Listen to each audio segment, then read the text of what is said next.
بسم الله الرحمن الرحيم. السلام عليكم ورحمة الله وبركاته.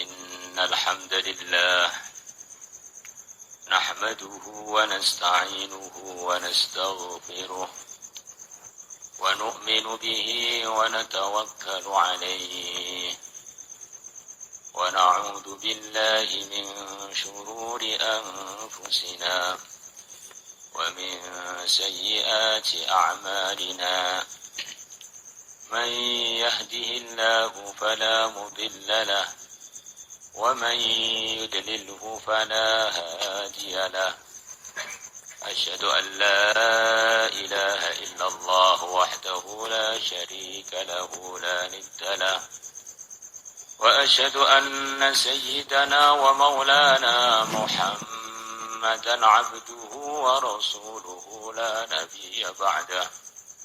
اللهم صل وسلم على سيدنا محمد وعلى آله وأزواجه وذرياته وصحابه والتابعين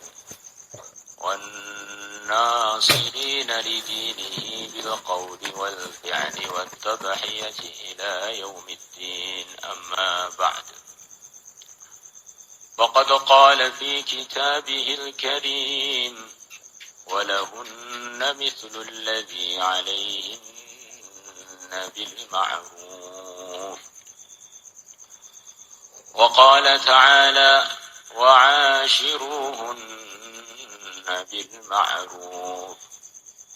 وقال النبي صلى الله عليه وسلم: خياركم خياركم في أهله. وقال النبي صلى الله عليه وسلم: استوصوا بالنساء خيرا، أو كما جاء في الحديث. Hadirin hadirat yang kami muliakan, kebaikan-kebaikan yang telah terjadi dan yang sedang terjadi dan yang akan terjadi selalu saja ada kaitan dengan pernikahan-pernikahan yang barokah. Maknanya, pernikahan kalau diberkahi oleh Allah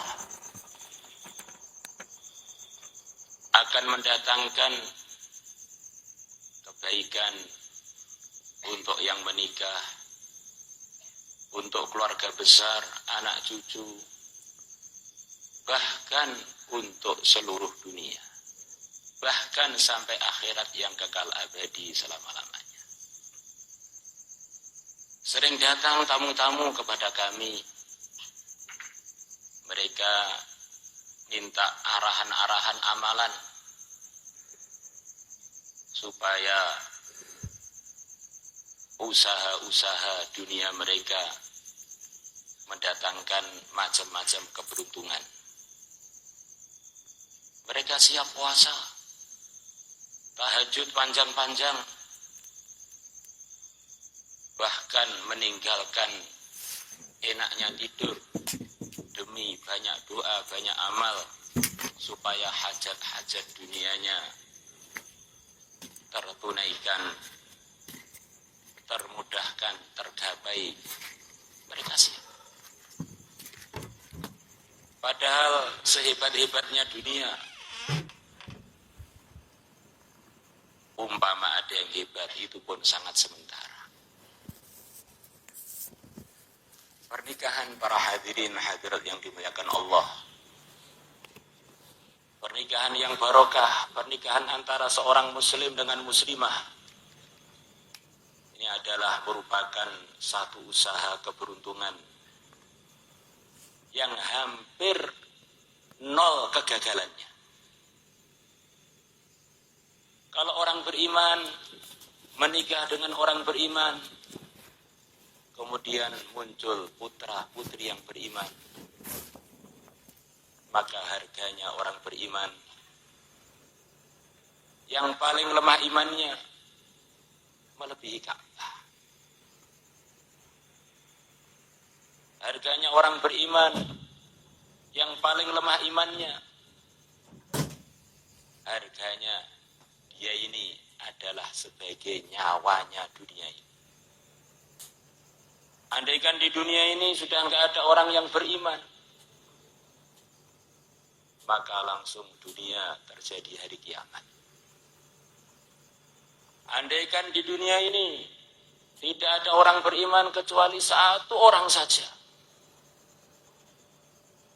Satu orang ini pun ngantuan. Kalau ngaji bolosan, kalau perlu ngerokokan. Tapi orang beriman yang lemah ini para hadirin, dengan sebab dia dunia masih diizinkan untuk dipakai. Dunia masih diizinkan untuk ditinggali. Dunia tertunda terjadinya kiamatnya. Maka maknanya orang beriman tadi, satu orang tadi para hadirin wal hadirat, dia telah berbuat kebaikan kepada seluruh dunia. Pada manusianya, pada jinnya, pada gendruwo-gendruwonya kalau perlu, pada hewan-hewannya, gunung-gunungnya, laut-lautnya. Dan Allah Subhanahu wa ta'ala telah menjanjikan orang yang berbuat kebaikan, minimalnya Allah akan balas untuk dia 10 kali lipatnya. Man jaa bil hasanati falahu 10 amsalha. Maka orang beriman yang paling lemah imannya, namanya pun telah disampaikan oleh yang mulia Nabi besar Muhammad SAW. Terakhir orang iman yang akan keluar dari neraka bernama Hannad, yang diriwayatkan dalam hadis kitab Muslim, hadis riwayat Muslim. Maka dia diberi oleh Allah surga yang luasnya 10 kali lipat dunia. Ini baru pemberian yang pertama. Maka begitu orang beriman mau dibalas dengan sebab imannya, maka dunia ini gak cukup untuk membalasnya. Maka dia dikeluarkan dulu dari planet dunia melalui sirat untuk menuju planet surga yang paling kecil luasnya 10 kali lipat dunia. Ini baru luasnya, belum harganya. Lanasifu mra'atin fil jannah khairun minad dunya wa ma fiha. Sungguh kerudungnya wanita di surga lebih mahal melebihi dunia dengan segala isinya. Ini kerudungnya belum yang dikerudung. Satu gambaran pernikahan ini perkara yang begitu sakral. Pernikahan ini perkara yang begitu mulia. Isinya keberuntungan demi keberuntungan, keberuntungan demi keberuntungan. Maka semestinya orang yang ditolong oleh Allah untuk dimudahkan nikah, mulai mau sampai seterusnya, mestinya senyumnya akan terus merekah. Masya Allah, saya telah masuk di dunia investasi yang nol gagal. Hasilnya walaupun yang paling gak bermutu pun ternyata bermutu. Masya Allah. Apalagi kalau muncul anak-anak yang soleh, yang solihah, hafid, hafidah, da'i, da'iyah, mujahid, mujahidah, keberuntungannya sudah tidak ternilai lagi. Hadirin hadirat yang dimuliakan Allah Subhanahu wa ta'ala, ada orang sumpah datang pada ulama, saya berikan arahan saya biar saya enggak sumpah ini.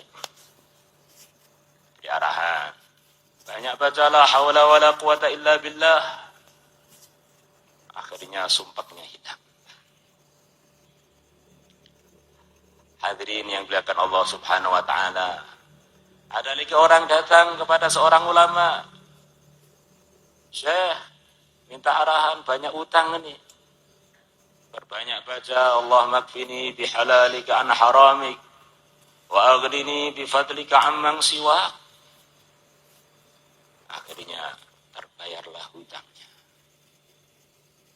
Ada orang lagi datang pada seorang ulama, Syekh, saya ini kalau bisnis kok gagal terus, kenapa? Oh, kamu itu telah menginginkan yang bukan rezeki kamu. Akhirnya bisnis kamu gagal. Andaikan kamu ini menginginkan hanya rezeki kamu, tidak ada usaha-usaha kamu yang akan gagal. Maka perbanyaklah doa. Ya Allah, jangan inginkan saya perkara-perkara yang bukan rezeki saya, urusan-urusan dunia. Rabbi la tutammi'ni fima tasrifuhu anni min umurid dunia. Maka dia doa itu akhirnya usaha-usaha dia sesuai dengan takdirnya, keinginan-keinginan dia sesuai dengan takdirnya, maka tidak pernah tidak berhasil. Takdirnya bulan itu rizkinya umpamanya 100.000, maka Allah beri ilham bulan itu, ini bulan tirakat, sudah mau Sya'ban, makannya tak kerupuk aja, akhirnya 100.000 cukup untuk makan 1 bulan. Jadi kalau orang rezekinya 100.000, pengennya 100 juta, ternyata dapatnya 100.000, perasaannya ini 100 juta, Masya Allah, yang dapat hanya 100.000 karena dia kurang doa. Hadirin yang dimuliakan Allah Subhanahu wa taala. Amalan-amalan tersebut adalah sifat-sifat yang tidak mungkin muncul tanpa ada zatnya. Zatnya adalah yang bicara ini dan yang mendengar di majelis ini. Kalau satu amalan menerangkan hati, satu amalan lagi menyelesaikan masalah, satu amalan lagi mensukseskan orang di dalam urusan-urusannya, akhirnya bisnisnya nggak pernah gagal. Bagaimana kalau orang itu jadi asbab munculnya zat-zat yang akan bisa diisi iman dan amal? Alangkah beruntungnya orang tersebut. Siapa orang itu? Orang-orang yang menikah dengan cara yang diridhai oleh Allah. Maka diceritakan dalam kitab Ihya, ada seorang ulama besar, kurang lebihnya begitu itu. Dia ini sudah sakit keras. Dalam kondisi beliau ini sedang tidak punya istri.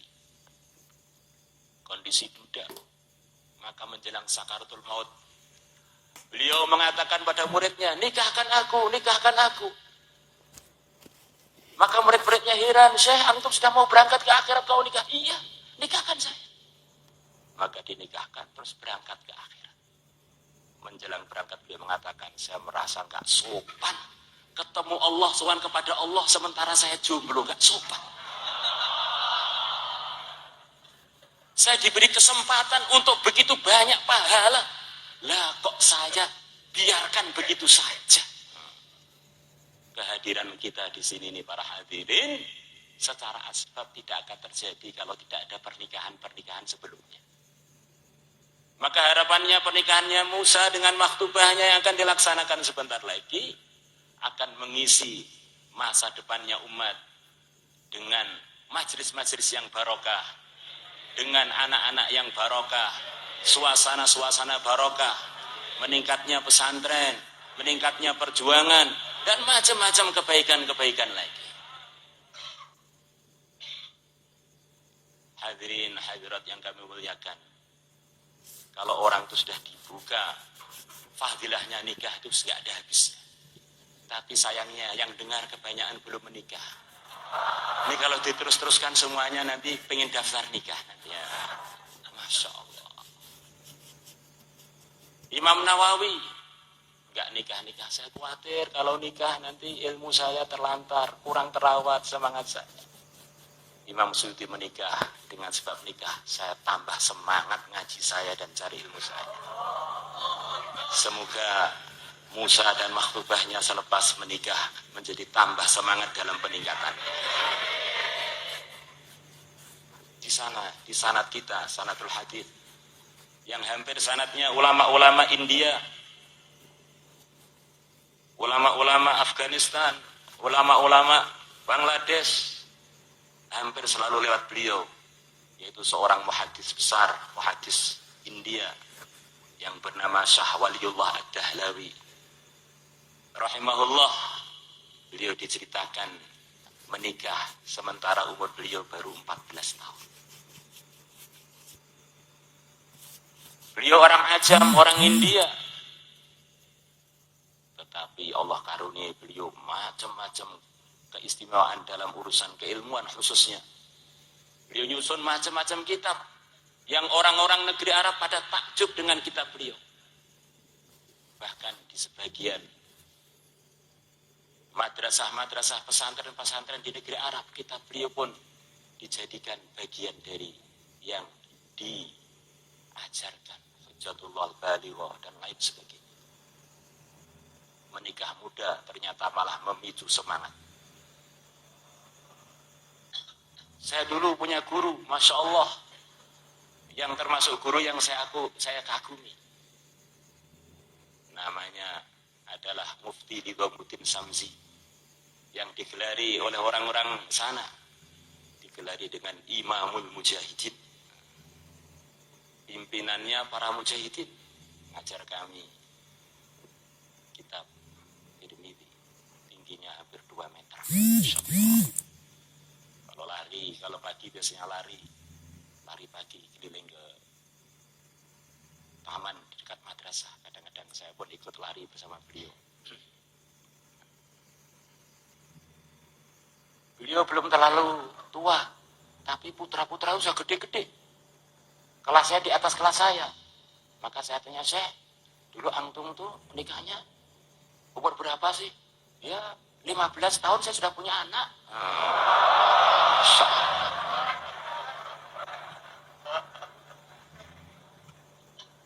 Luar biasa. Beliau punya macam-macam susunan kitab, wabil khusus dalam bahasa Urdu. Beliaulah yang soft pertama di dalam berfatwa. Orang-orang Afghanistan tidak boleh menyerah, mau diserang oleh NATO. Kita ini punya tamu, harus kita muliakan. Maka nama beliau sempat beredar ke seluruh dunia, Syekh Nidhamuddin Samsi. Itu guru kami yang mengajari kami Tirmidzi. Pernikahan beliau yang belia tidak menghalangi beliau untuk menjadi Imamul Mujahidin di zamannya.